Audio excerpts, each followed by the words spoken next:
I'm sad. We're sad. Alf hasn't talked in days. Why is that, you might ask? Football season ends next Sunday. Next Sunday, it's going to be over, and then we've got 6 months until we've got preseason football, and then 7 months until we get to the regular season. For football fans, it's an exciting part of the year because we've got the Super Bowl coming up, but then after that, then what? We've got the draft coming up at the end of April. And this year, I have made a change. I've done something that I've never done before. We've heard a lot of talk about the new kind of the Bowman U, the unlicensed, the college cards, the college uni cards. I actually just went in heavy on some of those quarterbacks. Let me explain myself. Before I get started, huge thanks to today's video sponsor, DC Sports 87, actually a site that's selling a lot of these that I'm bidding on, and also a site that I use when I want to sell on eBay, but I'm not as worried about kind of hitting a certain price, stuff that's just going, hit an auction, they take care of all of it for me. It is a very, very easy process. They process your payment requests in a business day. It's very, very quick. Just a highly efficient system over there at DC Sports 87. If you're looking to sell on eBay and just don't want to deal with the packaging and the listing and all the stuff. All right, let's dive into this. So if we go back to last year, my buddy Flippin' Steve, he did really well on some Jordan Love cards that he bought actually in January, early February, kind of like now time. And he also did well on Jared Goff cards. And then I think he also had, some Sam Darnold cards that he got rid of kind of leading into the season. So he did kind of a prospecting thing at the National, and also leading up to the National, he had these kind of fun chase cards with these QBs. And I didn't have any of those. I didn't get into the prospecting game. I don't like doing it. I did it going back years past when flipping was easy. I actually bought and sold a lot of Baker Mayfield cards and a lot of the guys that you saw over the last few years that kind of had the ups and downs and the volatility. I played that game and I had fun with it. But really for the last 12, 15 months, the vast majority of what I've been buying are more of kind of the long-term hold guys. Breeze is my PC guy, and then it's Tom Brady. And I bought Stranger Things cards, some of those being long-term holds, and then some of them I'll sell off. I have been selling them off, kind of pay for that collection. That's kind of the idea with the Stranger Things cards. It's not to make $1 zillion. It's really I bought a lot of it, and if I can sell off, half of it, and that pays for the rest of the collection that I can sit on and hold on to, then that's a win. But over the weekend, I got into my emotions, and with the football season ending, I took a look at some of this Bowman stuff, this first Bowman cards, and I'm looking at the draft class coming up.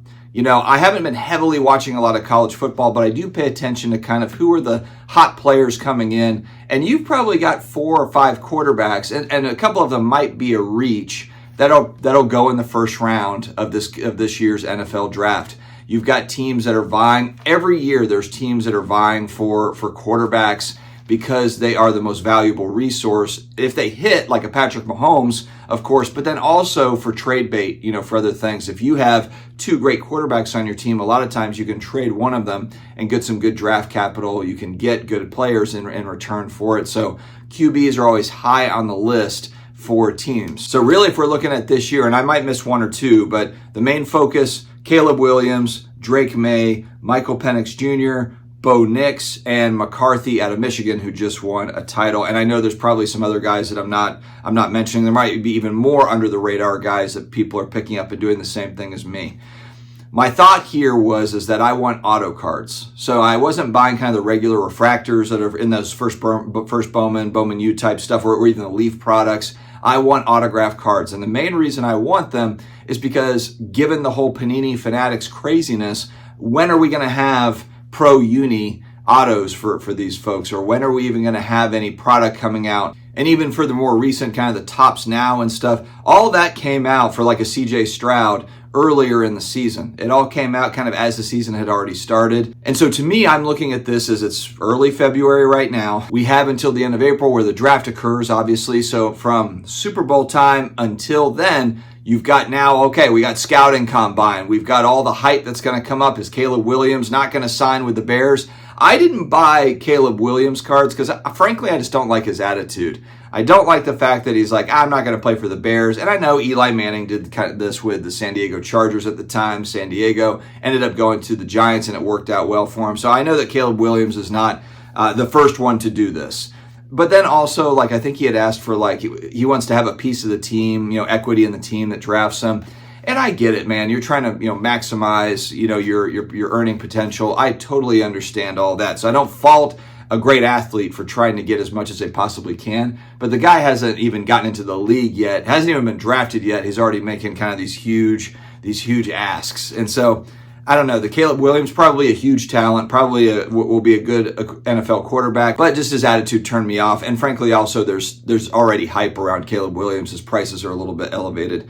So I've been focusing on Drake May heavily. He's a UNC guy. We live in Raleigh. My wife went to UNC. Michael Penix Jr. at Washington. And actually a big one for this is my brother lives in Seattle. He lives in that area. Michael Penix, of course, playing out there in the West Coast. And he keeps telling me, he's like, watch film on this guy. I understand he's got an injury history, but man, when he's playing football, he is fantastic. So I bought a few of the Penix cards just in respect for his scouting. And I do think there will be some hype around him as well, whichever team that he does go to. Bo Nix, picked up a few cards for Bo Nix at Oregon, and he's a guy who was at Auburn. He went over to Oregon, and now he's starting to look pretty solid. There's other guys. I haven't bought any JJ McCarthy cards because he's kind of the guy on the outside. He might very well be amazing, but I was just trying to stay focused, and I wasn't buying, $10,000 worth of cards.